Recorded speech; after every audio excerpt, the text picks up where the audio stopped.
Oh iya Ustadz Cucu, kalau untuk surat-surat yang akan dibagikan kepada warga terkait dengan penyerahan sembako itu sudah difotokopi belum ya? Alhamdulillah sudah Ustadz, kita fotokopinya di Jihan Center. Yang di mana Jihan Center? Itu Ustadz yang di dekat SDN Pangoban 12. Oh, kalau Jihan Center itu saya juga sering fotokopi di sana dan memang hasilnya bagus. Nah, kalau Ustazah Lilis untuk bukber itu pesan cateringnya ke mana? Ya sudah biasa kalau pesan catering itu dari Yaya Catering. Yaya Catering. Ya. Oh, alhamdulillah yang di dekat rumah sakit Soreang. Ya. Alhamdulillah. Betul, memang enak sekali.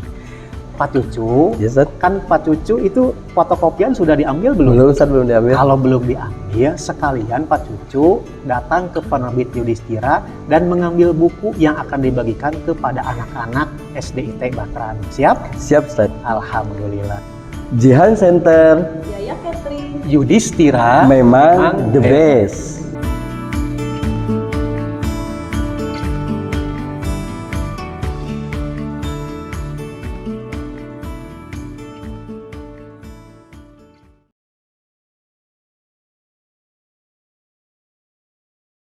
Bismillahirrahmanirrahim. Assalamualaikum warahmatullahi wabarakatuh. Hamdan wa syukran lillah, asyhadu alla ilaha illallah wa asyhadu anna Muhammadan abduhu wa rasuluh, amma ba'du. Segala puji hanya milik Allah, salawat dan salam semoga tercurah limpahkan pada Nabi kita, yaitu Nabi Muhammad Sallallahu Alaihi Wasallam. Pemirsa Bahteranu Official dimanapun berada, semoga Allah memberikan rahmat. Putus asa adalah hilangnya sebuah harapan.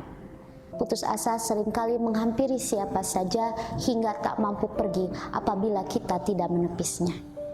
Ibarat sebuah mobil yang kehabisan bahan bakar, ia tak mampu bergerak dan melanjutkan perjalanan. Begitupun rasa putus asa yang terjadi pada manusia, ia tak mampu kembali menggapai tujuan hidupnya.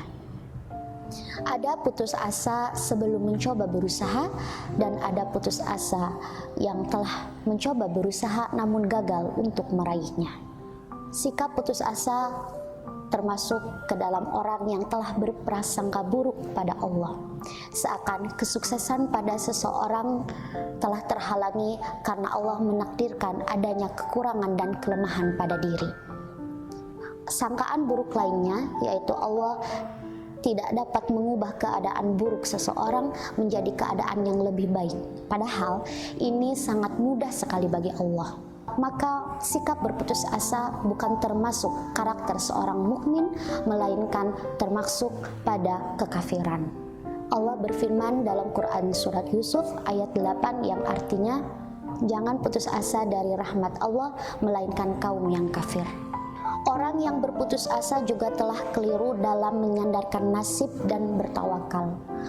Ia hanya berfokus pada kekuatan diri dan keadaan seadanya, sehingga jika keduanya tidak ada maka ia tidak dapat berbuat apa-apa. Ini pula bukan termasuk karakter orang mukmin, melainkan termasuk orang yang sesat. Sebagaimana Allah berfirman dalam Quran surat Al-Hijr ayat 56 yang artinya, tidak ada orang yang berputus asa dari rahmat Rabb-nya kecuali orang-orang yang sesat. Pemirsa yang dirahmati oleh Allah, maka cukuplah dua ayat tersebut yang menyadarkan keyakinan kita bahwa kita tidak boleh berputus asa.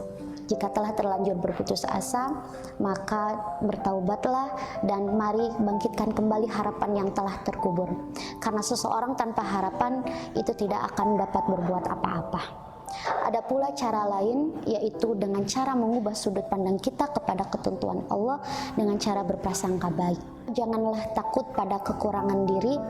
Jika Allah menutup satu pintu, maka Allah akan membukakan pintu lainnya. Dan jika ada kelemahan pada diri, maka yakinlah bahwa Allah akan memberikan kekuatan diri pada sisi yang lain. Sulitnya jalan dan banyaknya hambatan seharusnya tidak memadamkan harapan. Yakinlah bahwa Allah akan memberikan jalan keluar apabila kita telah berjalan sesuai dengan aturan yang Allah berikan. Kita bisa lihat kisah Ibunda Hajar dan anaknya itu Nabi Ismail alaihissalam yang ditinggalkan oleh Nabi Ibrahim alaihissalam, yaitu suaminya di tengah padang yang tandus, dibekali perbekalan yang sedikit. Saat itu tidak ada pepohonan, tidak ada makanan, tidak ada air lagi.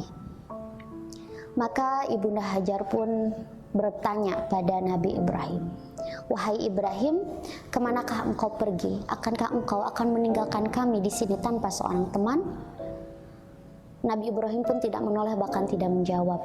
Kemudian Ibunda Hajar bertanya kembali, "Apakah Allah yang membuatmu seperti ini?"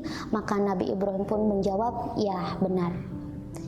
Dengan kekuatan dan tekad yang kuat, keyakinan yang kuat pada Allah, Ibunda Hajar pun mengiyakan kepergian suaminya dan yakin bahwa Allah akan menolongnya walau dalam keadaan yang sulit sekalipun di tengah padang yang tandus tersebut.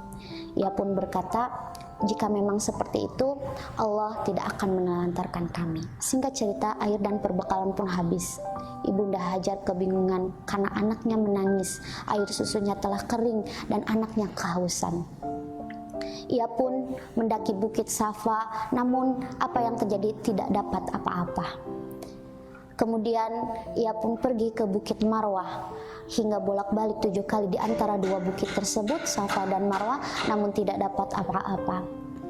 Kemudian Ibunda Hajar pun tetap yakin bahwa Allah akan menolongnya selama ia berusaha terus-menerus. Dan benar, Allah pun menolong Ibunda Hajar dan anaknya. Kemudian Allah mengeluarkan mata air yang kita kenal, yaitu air Zam-Zam.